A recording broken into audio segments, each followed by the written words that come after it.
Where's Ellie? Well, she's out back with her critters. Ellie Mae? Yeah, Pa? Come on in here. Going to have a family confab.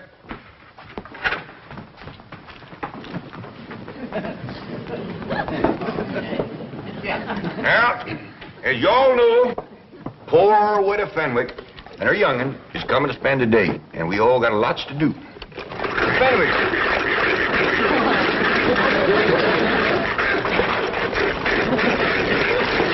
Hold. Start doing right away. I'd like to say a few words first. Now, let's commence with the victuals.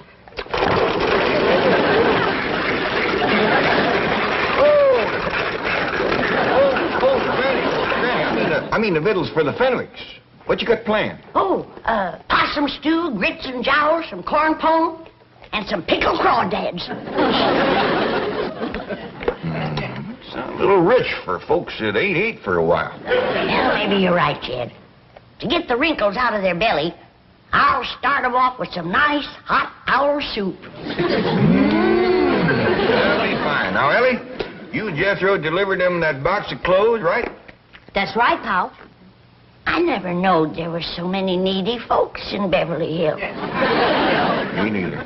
But by doggy, you gotta admire that widow Fenwick. She's poor but proud. Jethro and Ellie tells me that right up across the front of this little house of hern, she's got writ big as life, Fenwick House.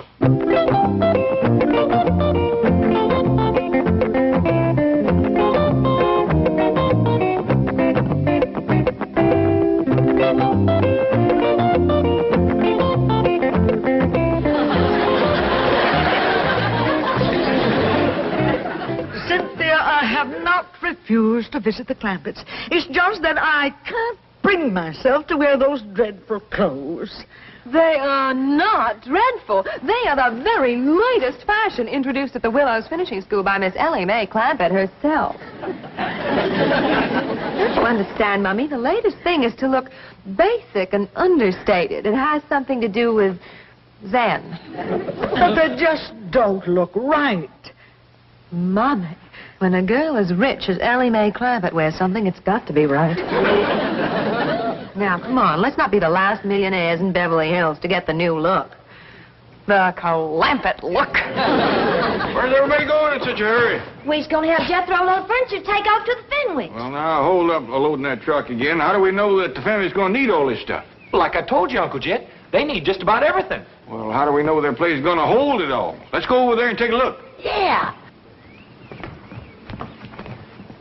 I'd like to see the widow's place. Well, now, Granny, I think the women folks better stay here in case they get here while we're gone. How about you men folks staying? Well, you women folks don't know how to drive the truck. Maybe I can. I ain't never tried. Crank her up, Jethro. Heft your Granny down. We'll be back directly. The widow's liable to be right stove up when she gets here, walking all the way. Don't worry, kid. One slug of my rheumatism medicine and she'll be as good as new.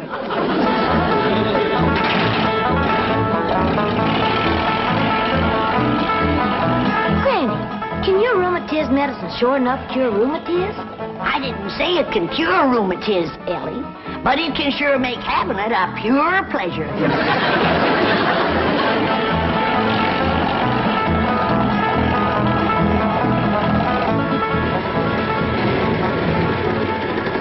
We don't want to embarrass them, Jethro, so if they still at home, we'll right quick drive by. Don't look like nobody's home, Uncle Jed. Well, come on, let's take a look around.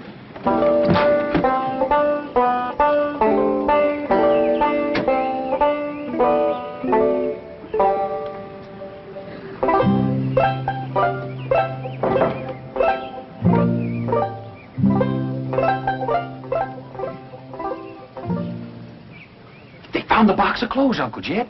Right here's where Ellie and me left them. Jethro, I've seen places with little or nothing in them, but this is pitiful. A chair to sit on. Nor a bed, neither. Ain't got a wash bowl, or a pitcher to fill it with water, or a window big enough to throw it out. Hey, Uncle Jed, we gonna bring them some stuff? No, Jethro. You couldn't squeeze enough stuff in this place to make it fit for two women to live in. Well, then what are we going to do? We got to get him to move into our place. It ain't gonna be easy, with her being such a prideful woman. But it just ain't right for us to have so much stuff and to let them live here in a place like this.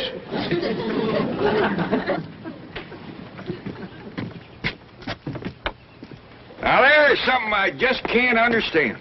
How can folks live in a big, fine house like that and let a poor, starving widow and her young'un live in a place like this right outside their gate? Uncle Jed, let's go up and give them what for. It ain't for us to speak judgment on them. Maybe the spirit of love will take hold like it did Miss Drydale.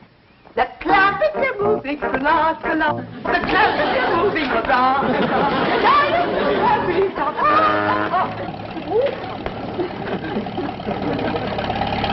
Miss Drydale. Splendid. You came back for another load. Well, now, hold on. We decided not to move these things. Why not?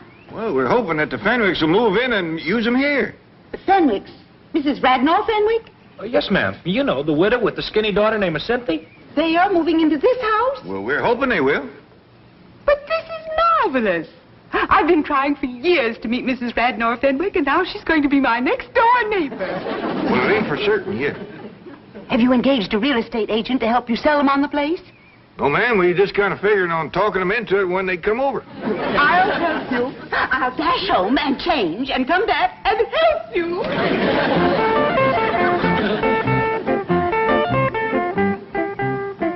You see what I mean, Jethro? The spirit of love has put wings on her feet. I'll say, Uncle Jed. Just look at her go over that head.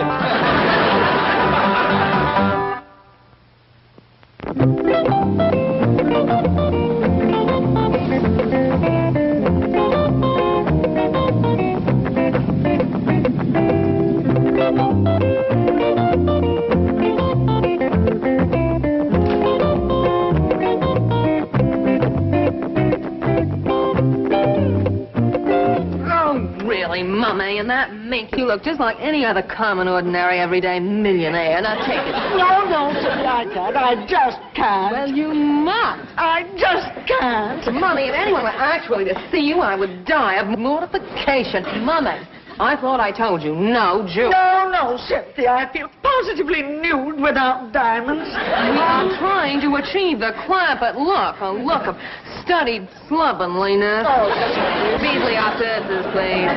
No, Cynthia, not those buckets. Don't be silly, Mummy. Yesterday, Ellie Mae Clampett carried one to school, and the effect was devastating. Oh, dear, if your father could see us now, he'd just turn over in his mausoleum. Beasley, get the rolls out of sight quickly. We'll call you if we need you. Yes, Beasley, park it close by. Yes, I'll phone you to the front seat number. Oh, Mummy, look at that. Yes. Disgraceful, isn't it? Disgraceful? It's fabulous. Unbelievably understated. It's probably the only purely existentialist car in Beverly Hills. We must have it copied. Cynthia, we've used nothing but rolls for decades. Oh, Mommy, this is progress. Don't you understand? Frankly, no. I seem to have lost all sense of values. It's like a nightmare. Well, here, come sit down and pull yourself together before we meet them. Oh, it's just all so confusing. I just know this never could have happened if Coolidge was still in the White House. Paul, don't you want me to set the table in the fancy eating room?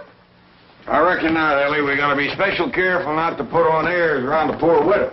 Let's eat in the kitchen family style like we always have. Well, that's a good idea. If we want the Fenwicks to move in here with us, we gotta make them feel like this family. Jed, is the Fenwicks moving in with us lock, stock, and barrel? Granny, the Fenwicks ain't got a lock, stock, and barrel to move in with. Right, Ellie? That's right, Paul. Not even a rain barrel. He ain't got a pump. He ain't got a place to wash at all. Well, the best thing to do when they get here is to stick them in the tub and scrub them down. I don't think they'd take to that right off. Hey, Ellie Mae. Come on, Ellie, let's go swimming.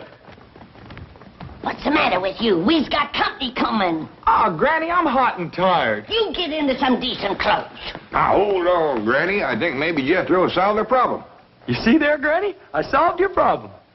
What problem, Uncle Jed?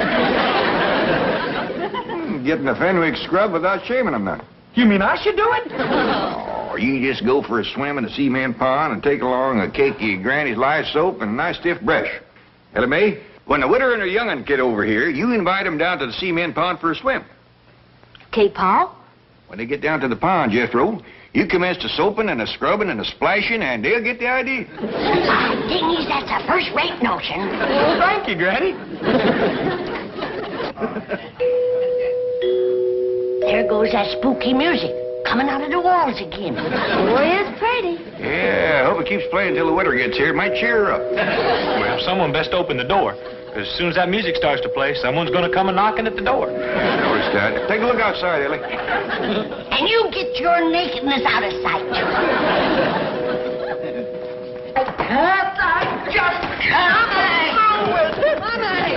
Mommy, please, you can do it. Come on, I'll help you. They's coming, but that poor old widow woman can't hardly make it. I'll get my jug. Is they wearing the clothes you bring them? Yeah, Pa, and toting buckets. To carry home leftovers. Lord love 'em. Let's go give 'em a helping hand. Howdy there, Cynthia. This here's my Pa, and I reckon this is your mom. Welcome, welcome. Well, dogged if you ain't plumb tuckered, Widow Fenwick, but don't you worry. Granny'll fix that.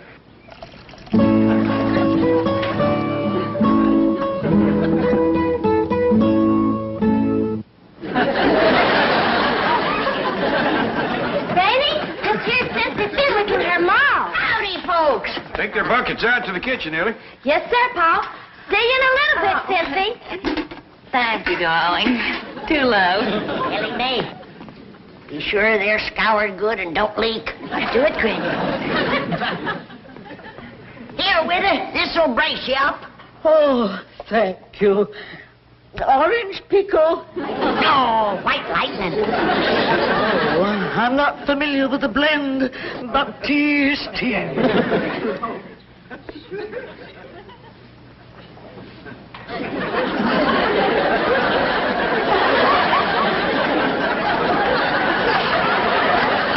Got her to breathing deep. Here, Mommy, have a cigarette, darling. Oh, I wouldn't light a flame so close to your maw just yet. You just might set her off. Come on, widow. Let's go to the kitchen. I'll give you a nice hot bowl of owl soup. Owl soup. Oh, Cynthia, please send for the rolls. No, Mommy.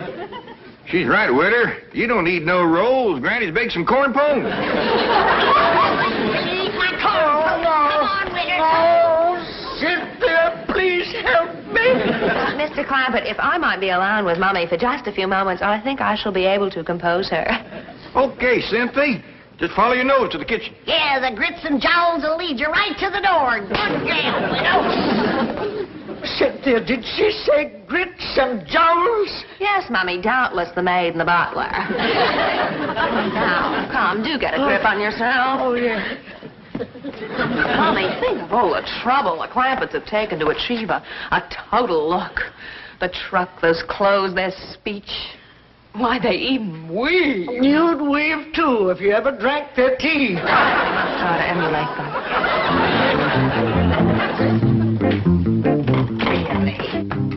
They'll never sell this house to the Fenwicks. We can practice on the cleaning woman. Howdy there. Are you Grits? I beg your pardon? Oh, we all is looking for grits and jowls.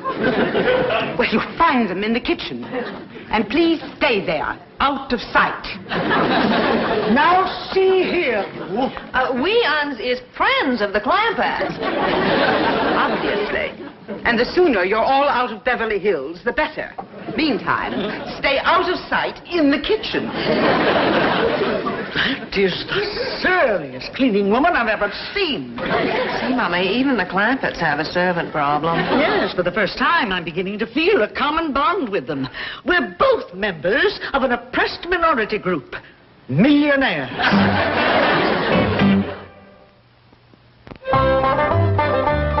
Ain't the Fenwicks sniffed their way to the kitchen yet? Well, not yet, Pa. Should I go and find them? Well, let's have a little confab first. Now, Jethro is getting powerful hungry, paddling around in the cement pond with that brush and soap. Ellie, you hinted to the widow and Cynthia about going swimming? Well, ain't had a chance, Pa. Well, they must be nigh on to starving. Granny, can we skip the washing and go right to eating? Jed, from what you tell me about the way they've been living, I'd feel much better if they were washed down good before they sat at my table. Maybe you're right. They didn't look bad, but you never can tell. Oh, there you are. We're still looking for grits and jowls. Oh, we'll get to them directly. Ellie. Oh, Cynthia, I bet you and your ma would like to go swimming, huh? I wouldn't. And now neither would I. We got a dandy pond, all made out of cement. Nice clean water in it, too. And plenty of room to splash around and work up a good lather. No, thank you. Yeah, I'll pass, too. Well, maybe they just like to look at the pond. Show them, Ellie. Okay, Pa. No, we're not interested. We didn't even bring suits. Well, I got one that'll fit you. And I'll try and find one for you at a baseball possum, Jed. Yeah, now come on, ladies. Pond's right out here. Come on, here you go. It's right over there to the right. It's peculiar behavior. Why do you suppose they're so insistent that we come up? Mama, looky there.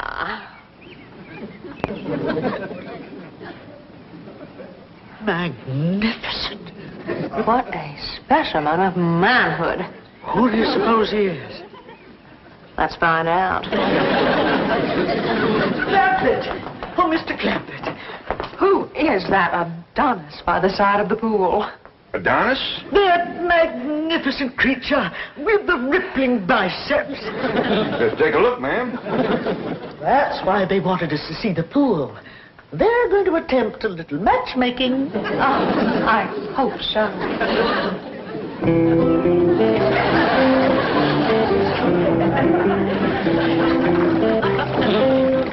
Right there is Duke. Duke! He has a title? Yeah, Duke. Duke of what? Where's he from? Well, he was born in Oxford. He's been with us since he was a little feller.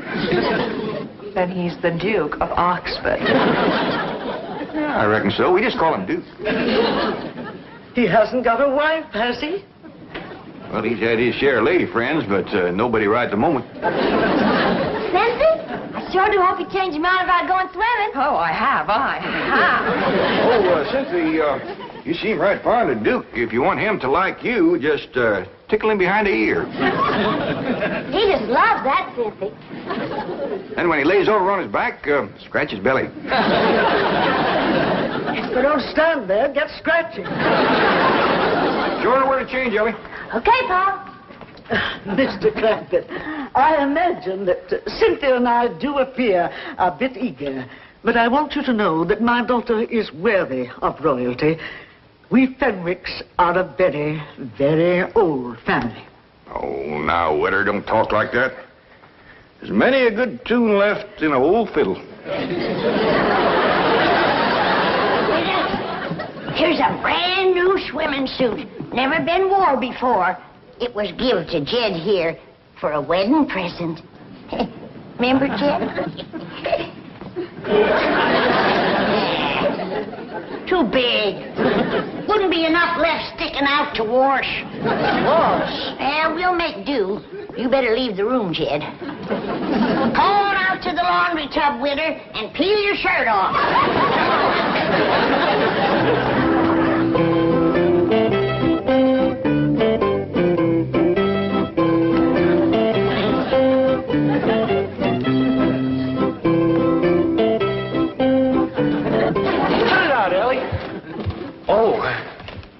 Excuse me. Howdy, ma'am. Your Grace. Yours, too. Permit me to present myself to you. Well, thank you very kindly, but I don't think my Uncle Jed would let me keep you. Oh, Your Grace. Yours, too. I am Cynthia Fenwick. Oh, hey, is your ma coming? No, we are quite alone. Well, shall we go in the water? No, I'd rather not. Well, then why don't you just sit here and you can watch me? Your Grace. Yours too.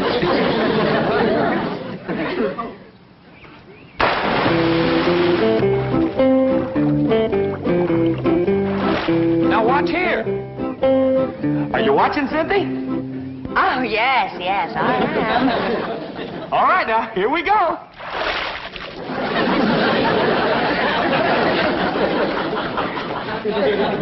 You get the idea? Well, it looks as if you are taking a bath. That's all right. Come on in. Your place. Yours too.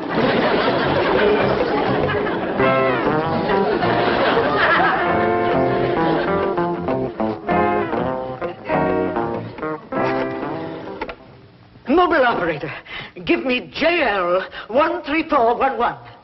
No, make that 12. I want the front seat. I thought I told you to stay out of sight in the kitchen.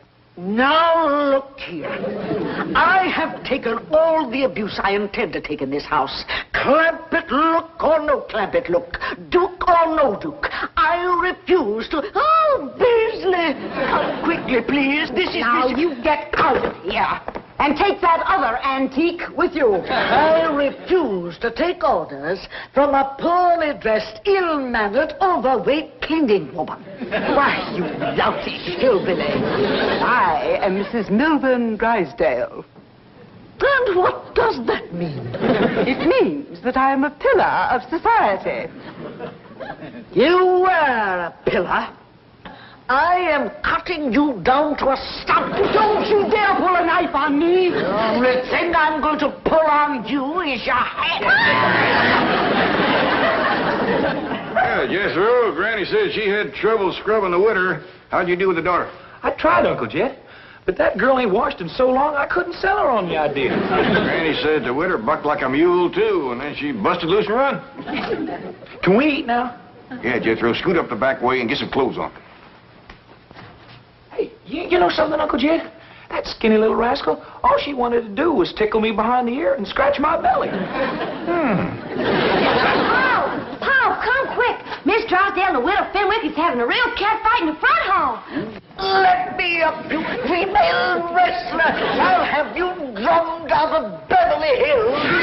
Now you caught her. Hold her right there. Now I'm going to finish the job. Widow Fenwick. Did you call her Fenwick? I did. Here now, get off that poor starving Miss Fenwick. You all right, widder? You all right? No, I have never been less all right in my entire life. Beasley's here. What's the matter? Ask no questions. Just flee for your life.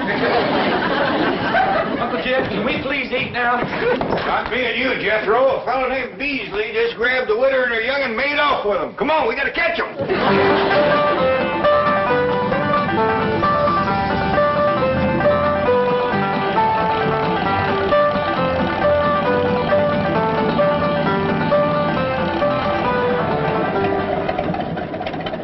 Right in there, Uncle Jed. Now the gates are closed.